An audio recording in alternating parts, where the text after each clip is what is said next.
नेताजी के साथ हम साथ ही थे। सुप्रीम हेडक्वार्टर में था। मैं पहले तो सिंगापुर में कैद हुई थी। बाबा 103 साल उम्र पूरी कर चुके हैं आज। 104वीं में इन्होंने अपना कदम रखा है जी।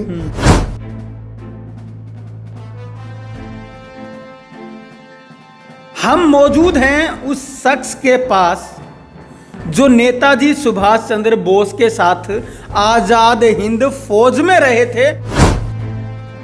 सिंगापुर में 5-6 महीना अच्छा, कैदी रहे जापान के।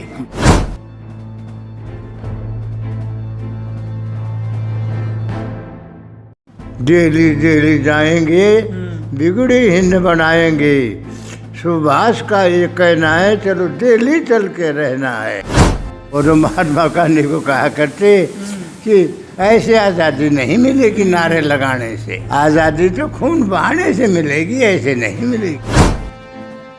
हम मौजूद हैं उस शख्स के पास जो नेताजी सुभाष चंद्र बोस के साथ आजाद हिंद फौज में रहे थे और उन्हीं में से वो शख्स मंगल सिंह यादव भी कह सकते हैं आप उनको, मंगल सिंह कौशल्या भी कह सकते हैं। वो आज भी जीवित हैं और उम्र हो गई है 103 साल। आपके सामने यहाँ पे मौजूद हैं। कोसली गांव से ये बिलोंग करते हैं, रेवाड़ी जिला इनका है।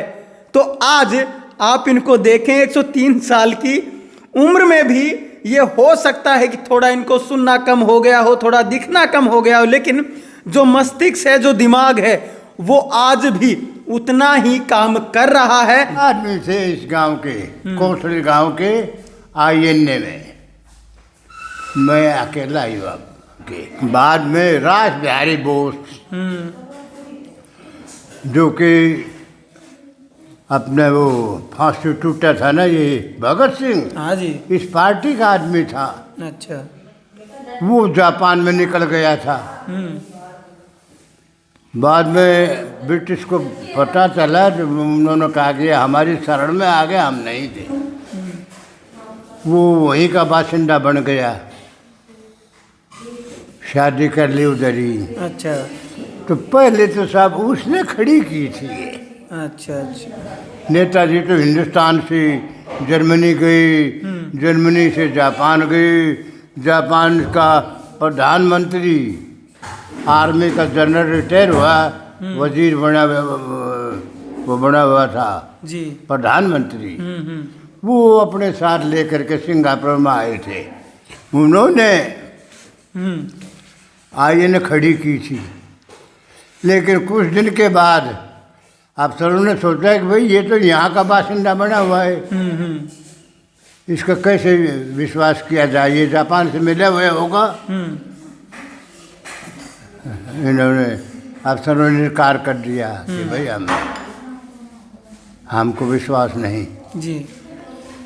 बाद में नेताजी सुभाष चंद्र बोस कैसे गए, उन्होंने वहाँ सवाल किया था अफसरों ने, लेकिन उन्होंने कहा कि भाई ये बात पूछने की नहीं है, पूछो मत मेरे से कैसे आया।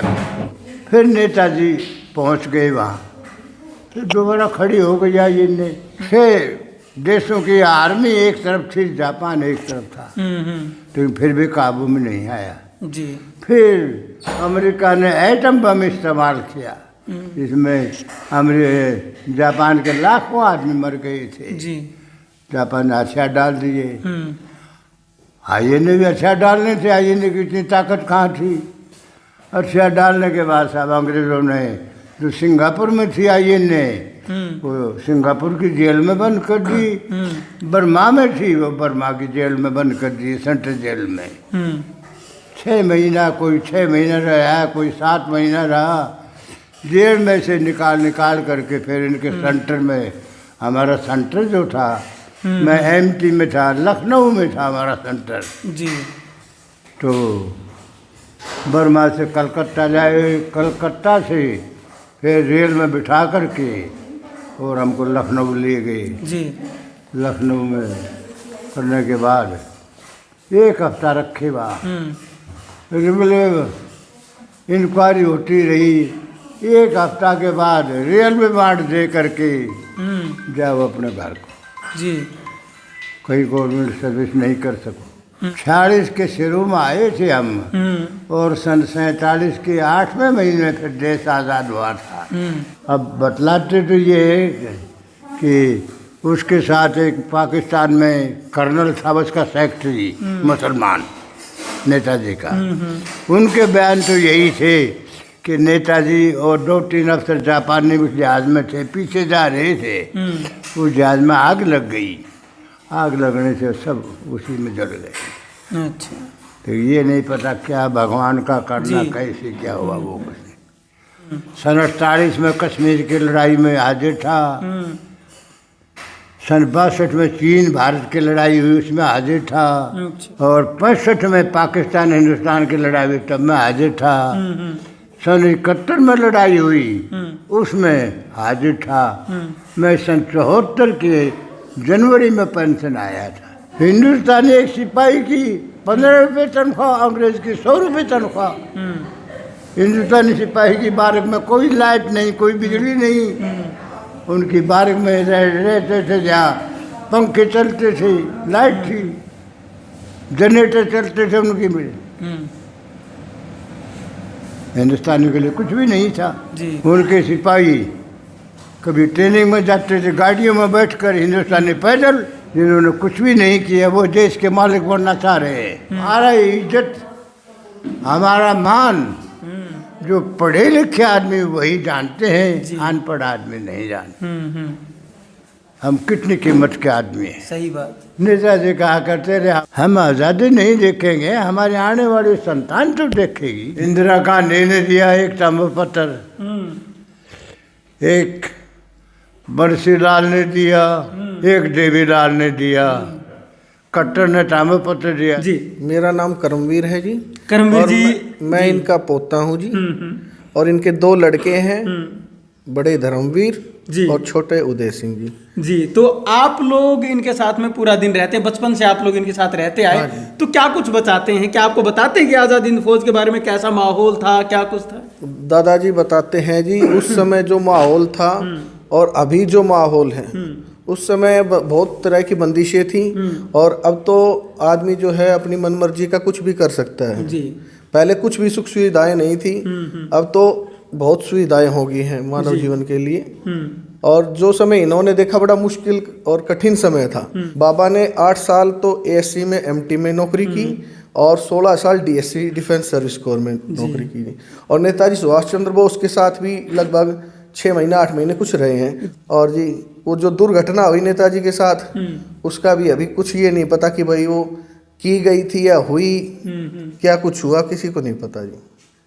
बाकी नेताजी के बहुत चर्चा होती है, तो इनकी आंखों में पानी आ जाता है जी।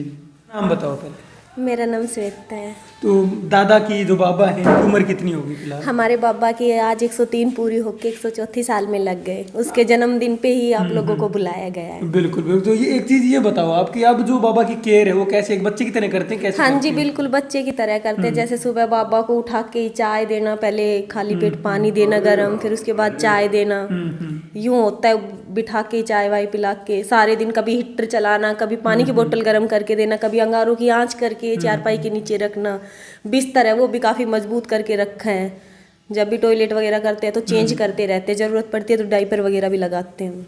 तो बाबा की वजह से गर्व तो बहुत होता होगा आप लोगों को, क्योंकि बड़े बड़े जो लोग हैं वो इनको बुलाते भी हैं। जी, बाबा की कृपा है, बस सब कुछ बाबा का ही आशीर्वाद है घर में। हम तो ये चाहते हैं कि आज जैसे जन्मदिन मना रही हूँ ना, अगली साल भी आए और अगली साल भी आए, ताकि फिर से हम आप लोगों को बुलाएं। बहुत बढ़िया, बहुत बहुत अच्छी बात है आपकी। तो आप देख सकते हैं कि जो घर वाले हैं वो भी इन पर गर्व कर रहे हैं, और पूरे देश को इनके ऊपर गर्व करना चाहिए, क्योंकि उस समय पे जब सुभाष चंद्र बोस के समय से ये यहाँ पे मौजूद हैं और उनके साथ ही रहे हैं, तो देश के लिए ये किसी कोहिनूर से कम नहीं है, और देश को इन जैसे लोगों पर गर्व करना चाहिए। और आज भी इनका सम्मान देश में उतना ही बना हुआ है। लेकिन इन्होंने बहुत सी बातें ऐसी भी बताई हैं कि उनके ऊपर भी गौर करना बहुत ज़्यादा ज़रूरी है।